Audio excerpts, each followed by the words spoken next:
જય શ્રી કૃષ્ણ મિત્રો, આપ જોઈ રહ્યા છો યુટ્યુબ. આપ સૌનું મારી યુટ્યુબ ચેનલમાં સ્વાગત છે.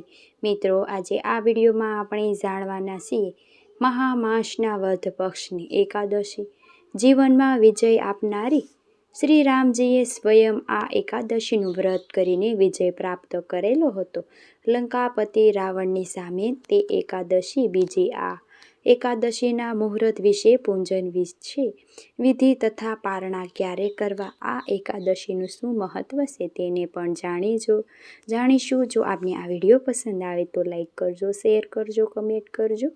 આપ આ ચેનલ પર પહેલી વખત જોઈ રહ્યા છો તો સબસ્ક્રાઈબ કરી લેજો, જેથી આવનારા નવા વિડીયોની માહિતી આપ સુધી તુરંત પહોંચી શકે. ધન્યવાદ.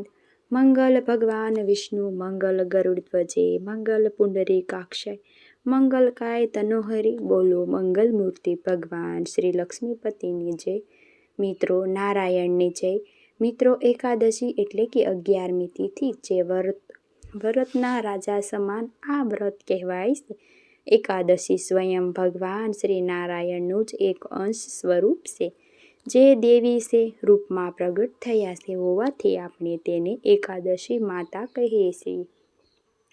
આ એકાદશીનું વ્રત ઘણું ફળ આપનારું છે, જીવનમાં સાર પદાર્થથી પ્રાપ્ત કરનાર છે, ધર્મ, અર્થ, કામ અને મોક્ષ. એકાદશીનું વ્રત ભગવાન શ્રી હરિને પ્રિય છે. એવા આ પ્રભુને પ્રસન્ન કરવામાં હોય તો આ દિવસે ભક્તો વ્રત ઉપવાસ કરે છે, પ્રભુના મંત્ર જાપ કરે છે, દાન પુણ્ય કરે છે તથા પ્રભુની ભક્તિ કરે છે, પ્રભુની નજીક રહે છે, જેને આપણે ઉપવાસ કહીએ છીએ. ઉપવાસ અર્થાત ભૂખ્યા ન રહેવું, પરંતુ વધુ હૃદયથી પ્રભુની નજીક રહેવું, તેને ઉપવાસ કહેવાય છે. આ એકાદશીના વ્રતમાં ખાસ કરીને ભગવાન શ્રી નારાયણની પૂજા ઉપાસના થાય છે. પ્રભુને પ્રિય આ એકાદશીનું વ્રત હોય તો ભગવાન શ્રી રામચંદ્રએ પણ આ એકાદશીનું વ્રત કરીને લંકાપતિ રાવણની સામે યુદ્ધમાં વિજય પ્રાપ્ત કરી હતી. તેવા આ એકાદશીની સૌ પ્રથમ જાણી લઈએ એકાદશીના મુહૂર્ત વિશે. તિથિ ક્યારે આરંભ થાય છે અને પારણા ક્યારે કરવાના છે.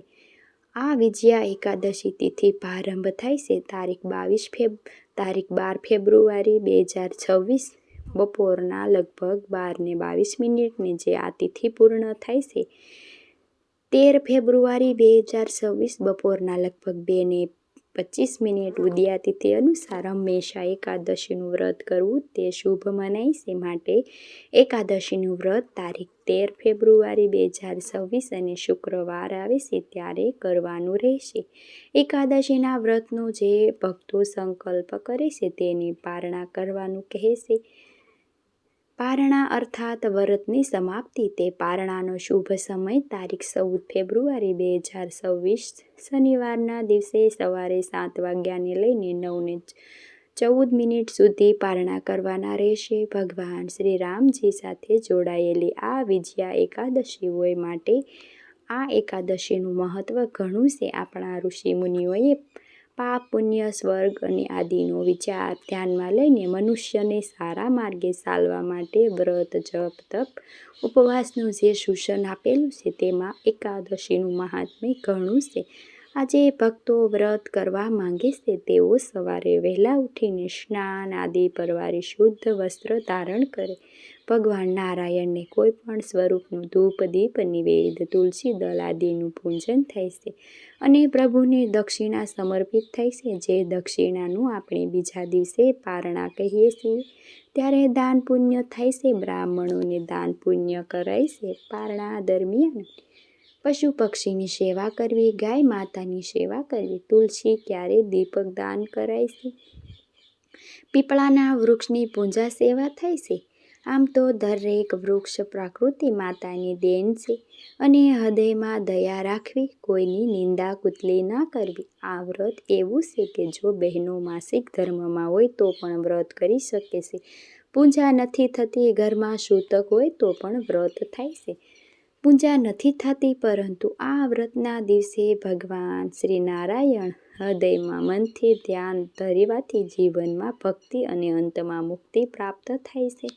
તેવો આ એકાદશીનો મહિમા છે. મિત્રો, મને આશા છે કે આપને આ વિડીયો જરૂર પસંદ આવ્યો હશે. આજે એકાદશીના દિવસે ભગવાન શ્રી હરિનું નામ સ્મરણ કરીને ગીતાજીનો પાઠ કરાય છે, વિષ્ણુ સહસ્ત્ર પાઠ કરાય છે અને પિતૃઓને મોક્ષ આપનાર તથા પિતૃઓના આશીર્વાદ પ્રાપ્ત કરવામાં જાય છે. આજે પવિત્ર નદીઓમાં સ્નાન કરવાનું પણ મહત્વ છે. આપણે સ્નાન ન કરી શકીએ તો સ્મરણ કરીએ. સ્નાન કરતી વખતે આજે ઘરમાં કુંભ સ્થાપન એટલે કે ઘટ સ્થાપન પણ થાય છે અને બીજા દિવસે પણ પારણા થઈ જાય છે તે ઘટ સ્થાપનનું ઉત્થાપન થઈ જાય છે. ઘણા ભક્તો ભાવથી પ્રેમથી આજે ભગવાનની હરિનારાયણનું પૂજન કરીને શ્રી રામજીની કૃપા પ્રાપ્ત કરવા માટે હનુમાનજીની સેવા પૂજા પણ કરે છે. હનુમાન ચાલીસાનો પાઠ થાય છે. રામ ચાલીસા મંત્ર જાપ મહામંત્ર છે. શ્રી રામ આ મહામંત્ર દ્વારા આપણે આત્માનું કલ્યાણ કરી શકીએ છીએ.